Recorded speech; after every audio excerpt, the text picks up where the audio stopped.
That beautiful, perfect edge that I just ripped with the track saw speaks volumes for what a track saw does.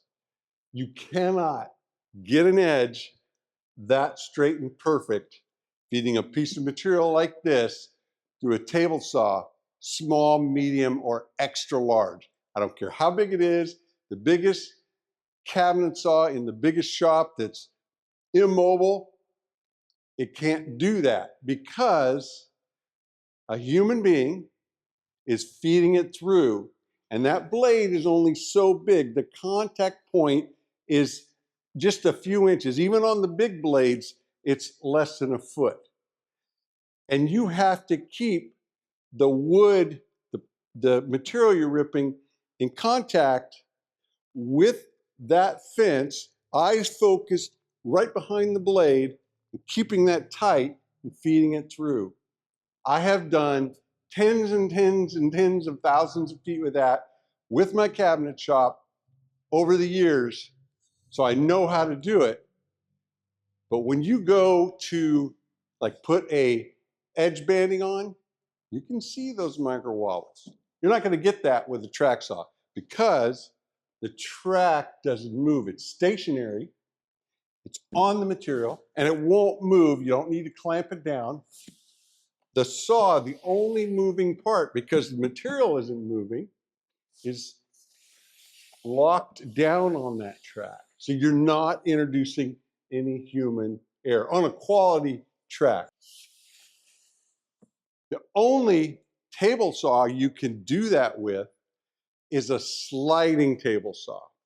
Those are very different than the biggest cabinet saw. They are, if you're going to do plywood and long material, you need a minimum of a 10-foot stroke. 12-foot is better. If I were going to buy one, I wouldn't buy one with less than 10, but I would hold out and get a 12. And most of those you're going to get into three-phase power. So there are some that aren't, but the big quality motors are three-phase.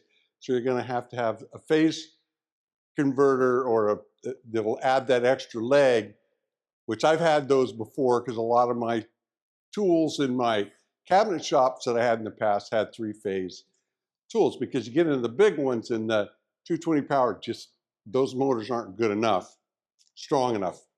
But anyway, that's a separate issue. The track is like one of those. So those material, it does move, but not really.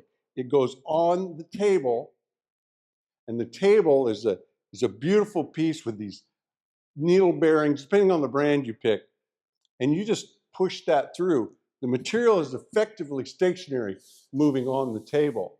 The blade is stationary, so you get a perfect straight edge. That is the track saw, just inverted. Instead of the table moving and the blade stationary, the table in this case and the material are stationary and the blade moves across it. But again, on these quality tracks, you're not introducing that human micro wobble. This, though, the track saw will do more than the sliding table saw in that this is mobile. You can take this to the job site. The Smart Woodshop is about moving or being portable, taking a no compromise shop to the job. So when I am building bookcases on site or doing mantle wraps, things where I have to break big plywood down and I need the cuts exactly the same, doing a custom closet, and I'm doing a bunch of side panels and they all need to be exactly the same. The track saw does not have the key feature of a sliding table saw for those repeatable cuts, and that is a fence, and we get that exact cut, and then we can do the next one and the next one and the next one. We get exact same every single time. That's where parallel guides come in. These are what give you that repeatable accuracy, so you can rip panel after panel after panel and know they're going to be exactly the same size. You don't even put your tape measure on it. These TSO parallel guide Gen 2s, they have this laser etch marking. It's all within 1/1000th of an inch.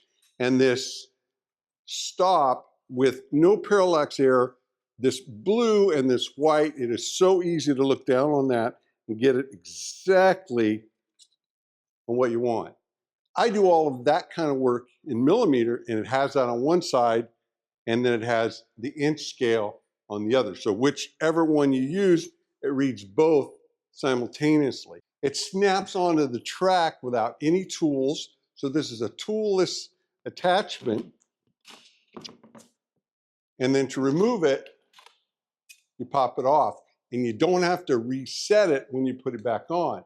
So if you watch me use these, as I've done so many times in the past, I will pop these off, lay them on the track, and then put them on the horses below on the Smart Bench, do any swapping of material I need to do, bring it back up,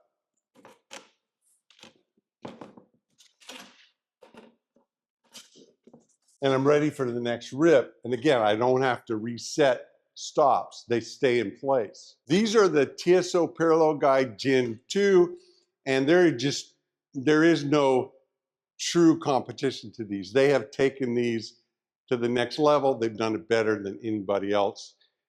Again, anything else I've seen is rudimentary, or it takes tools, you gotta slide it on. These clip-ons are just next level.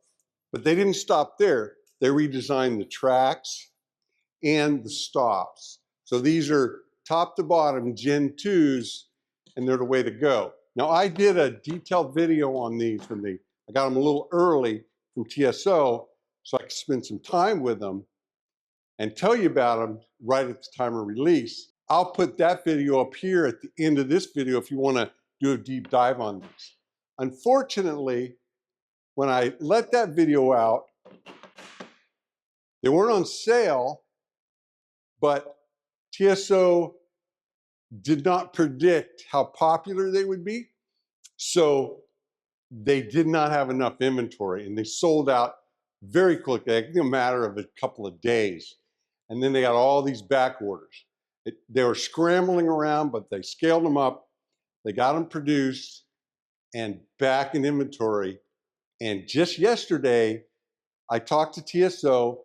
They said, hey, Ron, we are back in stock, so we're filling orders. We just want to let you know, because today is the Easter sale, and these were not going to be included because they didn't want to put something on sale that they couldn't fill the order. So not only are they back in stock so you can actually get them, but you can get a little bit of a discount on them. I will put, now that's just for Easter sale, it's like 3 days starting today. So I will put my affiliate link to TSO in the description of this video down below. They give us a little commission on anything you buy from them, but they don't charge you any extra. Of course, that helps support the channel. It's a great way. If you like what we do here at the Smart Woodshop, you can support us and still get a little bit of a sale. And as always, if you want to get yourself a plan for the Smart Bench, the Smart Station, any of the smart tools, the Smart Woodshop itself, you can grab that link in the video down below and purchase plans and download them right now. Hey, thanks for hanging out with me in the Smart Woodshop. We'll see you on the next one.